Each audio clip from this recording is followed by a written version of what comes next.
और इस एवरेज ਨੂੰ ਤੁਸੀਂ 18 ਫੇਰਿਆਂ ਤੱਕ ਵੀ ਲਿਜਾ ਸਕਦੇ ਹੋ, 19 ਤੱਕ ਵੀ ਲਿਜਾ ਸਕਦੇ ਹੋ। ਲੇਕਿਨ ਉਹ ਡਿਪੈਂਡ ਤਾਂ ਕਰਦਾ ਹੈ ਕਿ ਤੁਸੀਂ ਮਿਹਨਤ ਕਰਦੇ ਹੋ। 200 किलोमीटर ਦਾ ਸਫ਼ਰ ਹੈ, ਅਗਰ ਬੰਦਾ ਜ਼ਿਆਦਾ ਮਿਹਨਤ ਕਰੇ, ਸੁਬਾਹ ਜਾਵੇ ਤੇ ਸ਼ਾਮੀ ਆ ਜਾਵੇ, ਤਾਂ ਦੋਸਤੋ एक दिन का तकरीबन 10,200 रुपये का भी बचा सकते हो। और इस अस्सलाम वालेकुम दोस्तों, की हाल है? ठीक ठाक हो? उम्मीद करता कि मेरे देखने वाले सारे खैर खैरियत नाल हो गए।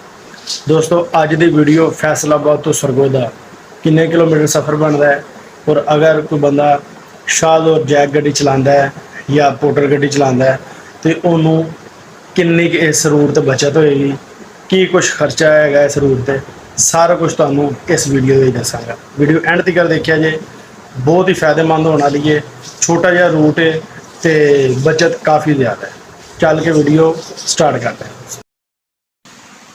लो दोस्तों, फैसलाबाद से सरगोदा 100 किलोमीटर सफ़र है वन साइड, तो आन जान का तकरीबन 200 किलोमीटर बन जाता। ठीक है जी। तो फैसलाबाद तो सरगोदे का जोड़ा किराया है वह तकरीबन फैसलाबाद तो 13-14 हज़ार रुपये चल रहा, 13,000 रुपये लिख दिता है।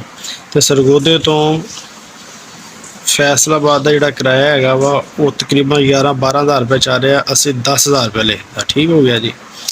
तो टोटल किराया हो गया 23,000 रुपये। ठीक हो गया।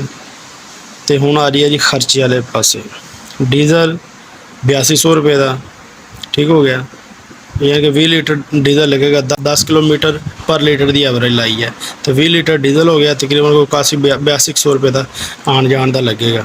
रोटी खर्चा 2 दिनों का फेरा कंप्लीट किया 1600 रुपया ड्राइवर का, ड्राइवर की वापसी 1000 रुपया। ठीक है। टूल टैक्स 1000 रुपया, गड्डी के अदर खर्च यानी कि जोड़े तुसी ला लो कि होंदे ने अपना इनाम वगैरह, चौकीदार वगैरह, होर उरे परे हवा भराई, टोटल खर्चा असी 1000 रुपया विच अपना ऐड करता है। तो ये टोटल खर्चा हो गया तकरीबन कोई 12,800 रुपया। अच्छा, हुण इनू आप लिख दें टोटल किराया जोड़ा होया 23,000 रुपया, वो थले लिख दिता टोटल खर्चा 12,800 रुपया। बकाया जी बचत एक फेरे की बनी वो 10,200 रुपया, यानी कि 200 किलोमीटर सफ़र गड्डी ने किया है।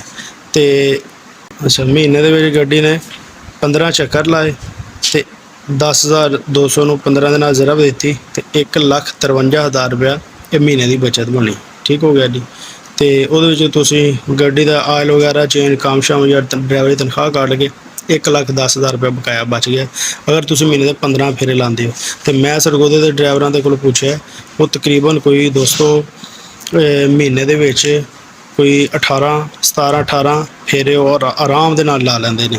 लेकिन असी 15 फेरे ऐड किए कि यार अगर नॉर्मल भी गड्डी चलती रहे तो इन्ने के फेरे तकरीबन लग जाते हैं। 200 किलोमीटर का सफ़र है, अगर बंदा ज़्यादा मेहनत करे, सुबह जाए तो शामी आ जाए, तो दोस्तों एक दिन का तकरीबन 10,200 रुपये का भी बचा सकते हो।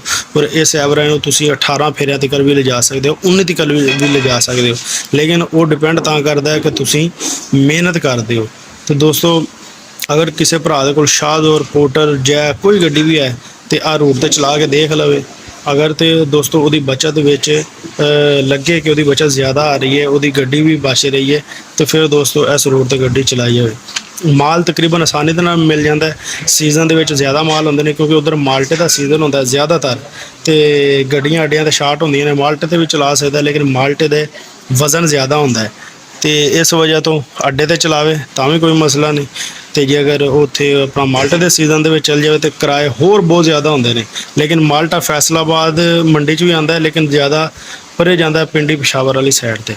ऐसी दोस्तों साड़ी अज की वीडियो कैसी लगी तुहानू कमेंट सैक्शन में ज़रूर दसना। जिथे रहो खुश रहो, सानू दिओ इजाज़त। अल्लाह हाफिज़।